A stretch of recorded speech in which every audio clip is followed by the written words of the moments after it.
Assalamu alaikum. Today we'll look at the composition of the book of Job. And essentially, the theory that I will put forward is that it has two authors, despite being one book. And I'm inclined to think that there's a redactor as well.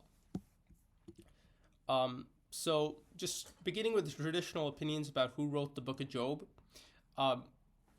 Job, by the way, is Ayyub in the Quran. So his book, according to an opinion in the Babylonian Talmud, was written by Moses himself. So this is one traditional opinion.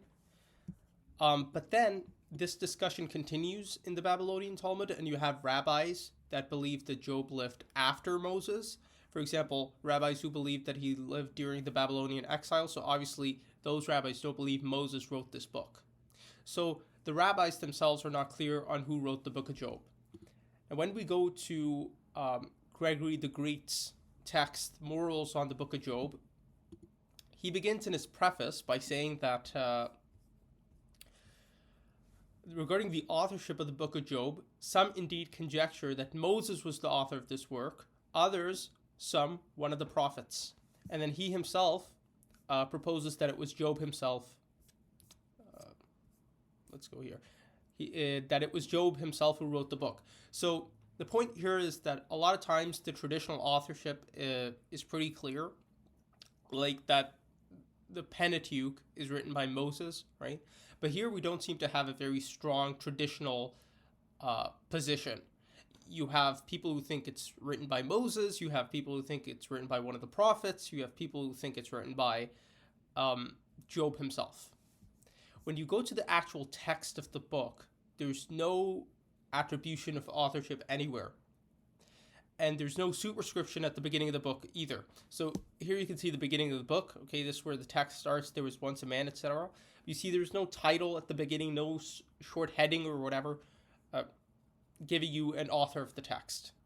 So the text itself never indicates who it's written by, and there's no strong tradition about who wrote it either. There are different opinions among Jews and Christians. So really, the book should be treated as anonymous, because it's really impossible to know if any of the above traditions that we discussed are reliable or correct. So it's an anonymous book like many of the books of the Hebrew Bible. Looking at the text itself, so I'm going to argue, inshallah, that it's authored by two different people and a redactor. So to understand why I make this argument, we have to look at the structure of the book. Now, the book of Job is made up of three parts. Okay, you have the prologue, which is the beginning part. And then in the middle, you have the dialogues. And then at the end, you have an epilogue. So what's that? Okay, so the prologue is in narrative form. It's in prose form mostly. And it's like chapters 1 to 2. So this begins by setting the scene of the story. And then the end, the epilogue, just a few verses. Again, narrative. Again, in prose, just closing off the story. And in the middle, you have poetry. And these are different dialogue scenes. Okay, so three parts. You have the prologue, the beginning, which is narrative. Then the middle, which is the dialogues part, poetry. And then the end, which again is narrative, known as the epilogue. So these are the three forms, the three parts of the book. It's important to understand. And what I will argue is that the prologue and the epilogue, in other words, the beginning and the end, the narrative sections, are by one author, but then the dialogues in the middle are by a different author. Okay. And why is that the case? Because the beginning and the end, they don't match the dialogues. And we'll see that now, inshallah. So this is from the prologue, this is from the beginning. We see that Job loses his property and his children, and note his response. Then Job arose, tore his robe, shaved his head, and fell on the ground and worshipped. He said, "Naked I came from my mother's womb, and naked shall I return there. The Lord gave, and the Lord has taken away. Blessed be the name of the Lord." In all this, Job did not sin or charge God with wrongdoing. So Job's response to his test, his trial, is patience.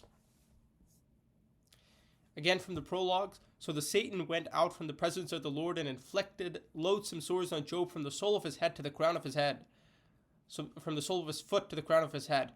Job took a potsherd with which to scrape himself and sat among the ashes. Then his wife said to him, "Do you still persist in your integrity? Curse God and die." But he said to her, "You speak as any foolish woman would speak. Shall we receive good from God and not receive evil?" In all this, Job did not sin with his lips. So again, in the beginning of the story, which is again narrative form, Job is very patient. That's the point. Now, when you go to the end, the epilogue, okay, again, narrative, the ending of the story, narrative form, we see the same type of Job, a very patient Job. After the Lord had spoken these words to Job, the Lord said to Eliphaz the Temanite, "My wrath is kindled against you and against your two friends, for you have not spoken of me what is right, as my servant Job has." So what did God's servant Job do? He spoke right of God. "You have not spoken of me what is right, as my servant Job has." So the ending of the story tells us that Job was patient. He spoke right of God. Okay, "Go to my servant Job and offer up for yourselves a burnt offering, and my servant Job shall pray for you. For I will accept his prayer, not to deal with you according to your folly. For you have not spoken of me what is right, as my servant Job has." ... And the Lord accepted Job's prayer. So again, we see that Job is righteous at the end of the story. "And the Lord restored the fortunes of Job when he had prayed for his friends. And the Lord gave Job twice as much as he had before. The Lord blessed the latter days of Job more than his beginning. In all the land there were no women so beautiful as Job's daughters, and their father gave them an inheritance along with their brothers." So, beginning of the story, God tests Job, and Job is patient as a response. End of the story, God says that he's pleased with what Job said. He's not happy with what Job's friends said. And then we're told that God rewarded Job by giving him twice as much as he had before, and beautiful daughters and all this stuff. Okay, so the beginning and end, Job is righteous, he's patient. And this is the story that we're familiar with from the Quran, right? Where Ayyub alayhi salam is very patient. He's the model of patience. The problem is, when we go to the middle section, the poetic dialogues, and this is not a narrative form, this is in poetry, we find a very different Job. And his friends are very different as well. So notice that in the ending, God is angry at Job's friends. He said, "My wrath is kindled against you and against your two friends." Against you meaning one of the friends of Job. So really, God is here saying that he's angry with Job's three friends, but he's happy with Job. Okay, so Job is patient, his friends are not. His friends spoke evil. When we get to the poetic dialogues, the middle section, it's very different. First of all, Job here is impatient. So, Job 3, after this, Job opened his mouth and cursed the day of his birth. Job said, I would think this is a comment by the redactor or the editor, okay? But here's where the poetry starts, and you'll see the impatience of Job.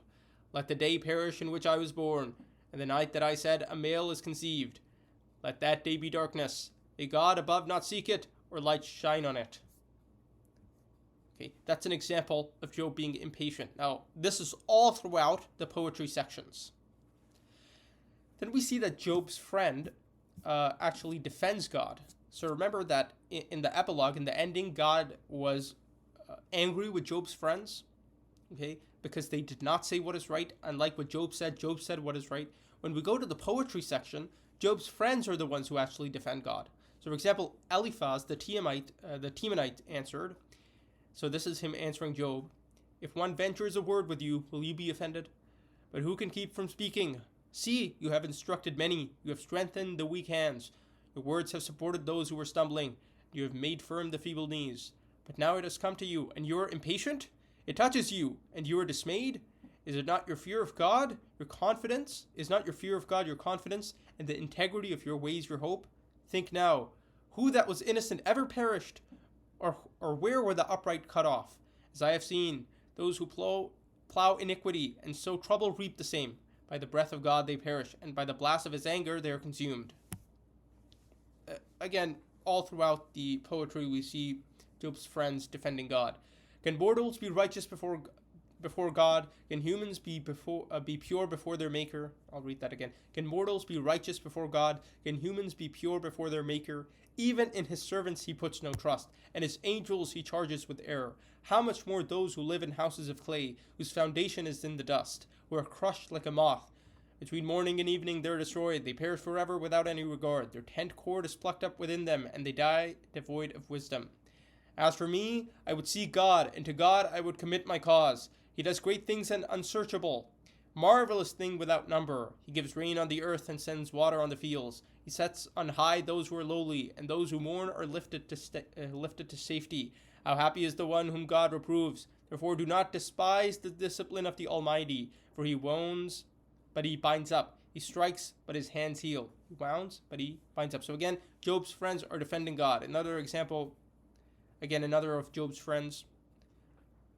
So they're reprimanding Job, and they're telling him to repent. How long will you say these things, and the words of your mouth be a great wind? Does God pervert justice, or does the Almighty pervert the right? If your children sinned against him, he delivered them into the power of their transgression. If you will seek God and make supplication to the Almighty, if you're pure and upright, surely then he will rouse himself for you and restore you to your rightful place. Though your beginning was small, your latter days will be very great. So these are just examples, but really if you go throughout the poetry sections, the friends are defending God. Their purpose is to defend God and tell Job, don't be impatient, and defending God. Because Job, on the other hand, is questioning God, and he's impatient. So for example, we see that after some of the reproval from his friends when they try and defend God, one of Job's responses is the following: is my complaint toward any human being? Why should I not be impatient? So we see that Job himself admits that he was being impatient, and his friends also accuse him of being impatient. So all that the friends are trying to do and trying to reprimand Job, Job's not having it. Okay? His mind is not changed. He's still impatient. For example, I was at ease and he broke me in two. Regarding God, okay, he, meaning God, broke me in two. He seized me by the neck and dashed me to pieces. He set me up as his target. His archers surround me. He slashes open my kidneys and shows no mercy. God shows him no mercy. He pours out my gall on the ground. He bursts upon me again and again. He rushes at me like a warrior. I have sewed sackcloth upon my skin and have laid my strength in the dust. My face is red with weeping, and deep darkness is on my eyelids. Though there is no violence in my hands, and my prayer is pure. Know then that it is God who has dealt unfairly with me, and compassed me round with his net. So Job is saying God dealt unfairly with him. If I cry out violence, I am not answered. I shout for help, but there is no justice. He has barred my way, and I cannot pass. Veiled my path in darkness. He has stripped me of my glory, taken the diadem from my brow. He breaks me down on every side, and I am gone. He has uprooted my hope like a tree. So point is, Job is impatient, and he's accusing God. Then he actually demands God to answer him. Oh, that I had one to hear me. Here's my signature. Let the Almighty answer me. Oh, that I had the indictment written by my adversary. Surely I would carry it on my shoulder. I would bind it on me like a crown. I would give him an account of all my steps. Like a prince, I would approach him. Okay, so after all this, these dialogues between Job and his friends, where Job is complaining, he's impatient, and his friends are telling him that God is just, don't accuse God, defending God, etc. And then Job demands to speak with God. God himself comes and he answers Job. And he critiques Job's words. Remember in the Epilogue, God said that Job's friends had not spoken what is right, but Job had spoken what is right. But now in the poetry section, you'll see that God himself comes and he critiques Job, and he critiques Job's words. Then the Lord answered Job out of the whirlwind. Who is this that darkens counsel by words without knowledge? So he's saying that Job's words are without knowledge. Gird up your loins like a man. I will question you, and you shall declare to me. Where were you when I laid the foundation of the earth? Tell me if you have understanding. Who determined its measurements? Surely you know. Or who stretched the line upon it? Or what were its bases sunk? On what were its bases sunk? Or who laid its cornerstone when the morning stars sang together, and all the heavenly beings shouted for joy? And the Lord said to Job, shall a fault finder contend with the Almighty? Anyone who argues with God must respond. Then Job answered the Lord, see, I am of small account. What shall I answer you? I lay my hand on my mouth. I've spoken once, and I will not answer twice, but I will proceed no further. Then again God challenges Job. Gird up your loins like a man. I will question you, and you declare to me. Will you even put me in the wrong? Will you condemn me that you may be justified? Have you an arm like God? And can you thunder with a voice like his? So point is, God is saying that Job, you're trying to declare me to be in the wrong. I'm God. Okay, know your place. That's the point. And then after this whole speech by God, okay, Job is humbled, and that's what we see.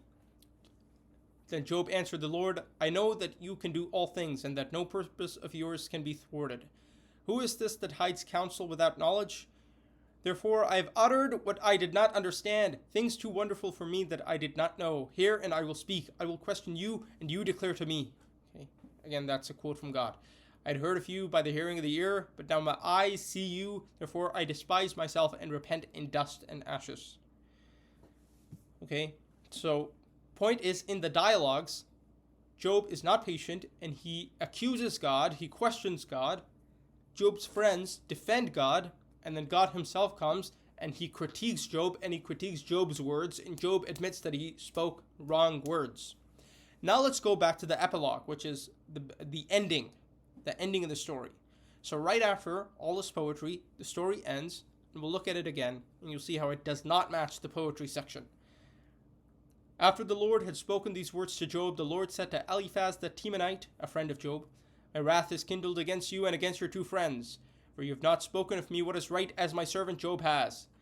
Go to my servant Job and offer up for yourselves a burnt offering, and my servant Job shall pray for you, for I will accept his prayer not to deal with you according to your folly, for you have not spoken of me what is right, as my servant Job has.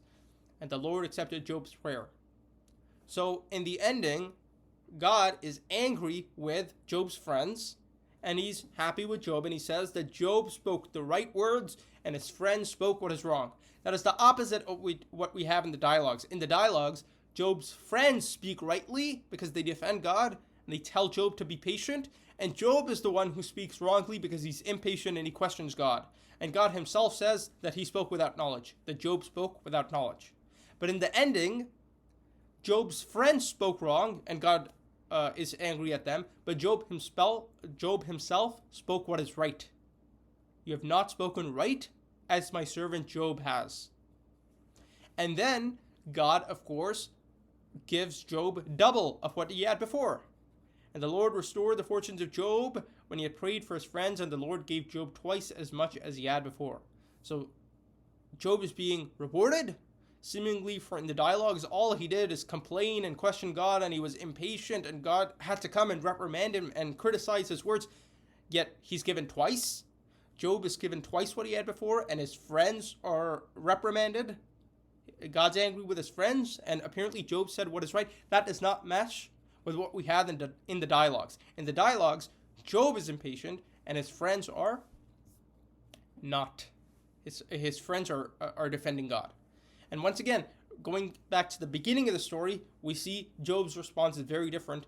As we see that Job, his reaction was, the Lord gave and the Lord has taken away. Blessed be the name of the Lord. In all this, Job did not sin or charge God with wrongdoing. And at the end, again, we saw that his wife told him, curse God and die. But he said to her, you speak as any foolish woman would speak. Shall we receive good from God and not receive evil? In all this, Job did not sin with his lips. So the character of Job in the beginning, very patient, matches the ending, right? Because in the beginning, Job is very patient. In the ending, God rewards Job, and he says Job spoke what is right. So they go together. They mesh. But, again, the poetry does not mesh. Because in the poetry, we find a very different Job. So what's going on? The prologue and the epilogue, meaning the beginning and the ending, which again are narrative, they're not poetry. The middle is poetry. So that's another point to note. So the beginning and the end, they make sense together. They flow together. But the middle poetic section does not make sense. We have a very different Job, and his friends are very different in the middle section.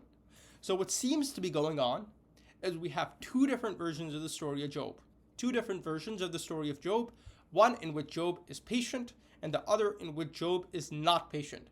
And this was written by two different authors, and then a redactor came, or an editor, and he essentially took both the stories together, and he just put them together as one book. He spliced together the two stories into one book. It could be that the writer of the dialogues just took this older story and put it at the beginning and the end as well. I think more likely because of the contradiction. It's a editor or redactor who took two different versions of the story of Job and he just put them together in one book. Okay, so generally scholars believe that the story of Job as a patient figure is earlier, and evidence from this comes from Ezekiel, for example. Ezekiel 14, let me just move. Okay, Ezekiel 14:14. Even if these three men, Noah, Daniel, and Job, were in it, they could save only themselves by their righteousness, declares the sovereign Lord. So in Ezekiel itself, we see that Job was understood by the time of Ezekiel to be an ancient figure and a very righteous figure. Okay, so Ezekiel testifies to a story of a very patient Job or a righteous Job, and so that is an evidence that the story of Job as someone who is patient is earlier. So it seems that the narrative stories, the beginning and the end, are earlier and the dialogues are later. And by the way, everything I'm saying here is pretty much majority scholarly opinion that it's two authors. Job is two authors, the beginning and the end, one author, and then the dialogue, different author. Now, it seems that some of the story is missing. When you just look at the beginning and the ending and put them together, it's clear that some of the story is missing. And we see this because in the prologue, in the beginning, Job's friends come, okay, and they want to come to comfort Job, and then they see Job from afar, and they start crying, and then it says, they sat with him on the ground 7 days and 7 nights, and no one spoke a word to him, for they saw that his suffering was very great. Okay, so his friends see him, and they don't say anything to him. But of course, at the end, God is angry at Job's friends. So, it seems some of the original story has been cut out. Either the entire original story was not available to the editor, or he just cut it out for whatever reason. Perhaps because he already had the dialogues of Job's friends in the poetry sections. The point here being, if you just put the beginning and ending together, they mesh, but it's clear that some of the story is missing. So the editor took out probably some of the original story, if you just look at the beginning and ending. Okay, so again, because we have these two very different views of Job within the book of Job itself, you have a view that he's very patient, and then you have another view that he's not patient. It's not surprising that when we go to Jews and Christians, early Jews and Christians, they had very, very different views of Job. For example, in the Babylonian Talmud, Rav says, dust should be put in the mouth of Job. Again, dust should be put in the mouth of Job. For saying this, is there a servant who rebukes his master? Dust should be put in the mouth of Job. So this rabbi is saying that Job spoke very negative things he should not have spoken. He challenged God, and so dust should be put in his mouth. Then the Talmud says, so of course, one of the issues with the story as is that Job is throughout the dialogues questioning God and speaking wrongly, and yet at the end God says, God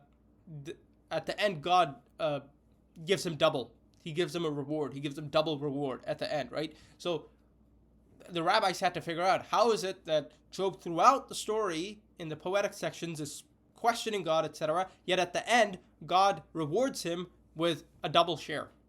So this is one way that the Talmud goes about it. It says, the Holy One, blessed be He, doubled his reward in this world in order to expel him from the world to come. So, in other words, because in the beginning Job was righteous, Job was righteous, so he needed, or like he had deserved, a certain amount of reward. Okay? So, God decided to give him all his reward in this life for his initial righteousness, and that's why he doubled his share. And so that all the reward that Job had earned, he would receive in this world, so that in the next world, Job would have no share in the world to come. Do you get that? So instead of the double reward at the end of the story being a comfort from God, etc. Rather, God is just giving Job what he previously deserved, the rewards he previously deserved in this world, so that in the next world he gets no reward, only punishment. So obviously, this tradition is very negative on Job. And then this tradition, in a midrash, again associates Job with a lot of negative people. We learn there the sentence of the generation of the flood lasted 12 months. The sentence of the Egyptians lasted 12 months. The sentence of Job lasted 12 months. The sentence of Gog and Magog lasts 12 months. The sentence of the wicked in Jahannam lasts 12 months, or Gehenna, of course, here. So the people of Noah's flood, the Egyptians, right, the time of Moses, Gog and Magog, the people of Jahannam, these are the people that Job is compared with. So obviously these rabbis have a very negative view on Job. On the other hand, we also get people who have very positive views of Job. We already saw Ezekiel testifying to a tradition where Job is very righteous. In the Septuagint, we see, in addition, it says, "And Job died an old man and full of days, and it is written that he will rise again with those whom the Lord raises up." Of course, this could be the original reading, but if we take it as an addition, the point here being that the Septuagint authors added this in, this idea that God will raise up Job, okay? And a lot of the Jewish Christian traditions believe that it's specifically the righteous who will raise up and live forever. So the idea here being that Job is going to be righteous, was righteous, so he's going to be raised up, okay? And the implication seems to be he's going to be raised up and rewarded, right? It's written that he will rise again with those whom the Lord raises up. So the Septuagint had a very positive view of Job. The New Testament, in the book of James, has a very positive view of Job. "Indeed, we call blessed those who showed endurance. You've heard of the endurance of Job." Okay, you have heard of the endurance of Job, and you have seen the purpose of the Lord, how the Lord is compassionate and merciful. So he refers to Job as being someone who endured, who was patient, etc. So again, we have very negative views of Job, and we have very positive views of Job. Obviously, coming from the fact that the book of Job itself portrays Job in very different ways, two very different ways. And then, of course, we have Ezekiel testifying to a tradition where Job was understood in the culture as being very righteous as well. Now, of course, the Quran presents Job as righteous. Okay, let me see. وَأَيُّوبَ إِذْ نَادَى رَبَّهُ أَنِّي مَسَّنِيَ الضُّرُّ وَأَنْتَ أَرْحَمُ الرَّاحِمِينَ. And Job, when he called to his Lord, "Indeed, adversity has touched me, and you are the most merciful of the merciful." So note that here Job is not blaming God. Okay? Rather, he's referring to God as the most merciful of the merciful. فَاسْتَجَبْنَا لَهُ فَكَشَفْنَا مَا بِهِ مِنْ دُرٍ وآتيناه أهله ومثلهم معهم رحمة من عندنا وذكرى للعابدين. So we responded to him and removed what afflicted him of adversity, and we gave him his family and the like thereof with them as mercy from us and a reminder for the worshippers. Now, here, a lot of the Mufassirun pointed out that Allah says, we gave him his family and similar to them, with them. Okay? So they took this to mean, and that's the implication. It is the opinion I agree with this. Agree with as well, that Allah actually revived his family. He brought them back to life, and he gave them back, and he gave him additional children. So in the book of Job, his children die in the beginning, and God gives him twice as many children in the future. But here, the Quran seems to be saying that Allah gave him his original family back, revived them, and then he gave him similar to them as well. So the original family comes back, and God gives him more children as well. That seems to be the implication of the Arabic, which is we gave him his family and similar to them with them. Okay. So the point here, the Quran being even more like God is rewarding Job even more in the Quran. And we see in the Quran that Job blames Satan. Okay. This is Surah Sad. وَاذْكُرْ عَبْدَنَا أَيُّوبَ إِذْ نَادَى رَبَّهُ أَنِّي مَسَّنِيَ الشَّيْطَانُ بِنُصْبٍ وَعَذَابٍ.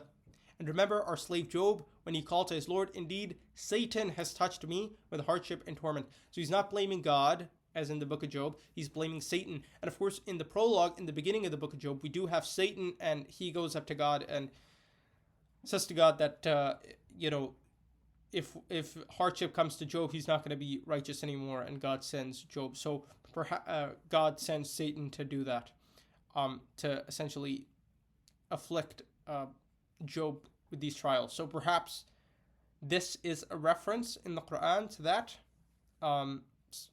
confirming that part of the story where in the beginning Satan goes up to God and tells him that, Job is not going to be righteous if he's tested. Perhaps this is an allusion to that, or perhaps this is just speaking more generally about how generally just Satan affects all of us. We also find that Allah says about Job, Inna wajadnahu sabira, ni'mal abd, innahu awwab. Indeed, we found him patient, an excellent slave. Indeed, he was one repeatedly turning back. So the Quran confirms, just generally speaking, it confirms the version of the story where Job is patient. He's patient, okay, which is the narrative section. And that's pretty much it for the presentation. Again, just to sum up, there's no traditional there's no clear opinion in the tradition of who wrote the book of Job. You have some people who think it's Moses or one of the prophets or maybe Job himself. The book itself is anonymous. There's no attribution of authorship. And we see that the book is made up of 3 parts: beginning, middle, and end. The beginning and the end go together, but the middle contradicts. So it seems we have 2 different authors and 2 different versions of the story of Job that have just been put together. And then based on this, we have the fact that early Jews and Christians had very different opinions of Job. Some thinking he's the model of patience, other thinking that he's not going to have any share in the world to come, and he was very evil, etc. And then the Quran confirms the version of the story in which Job is patient. And that's it for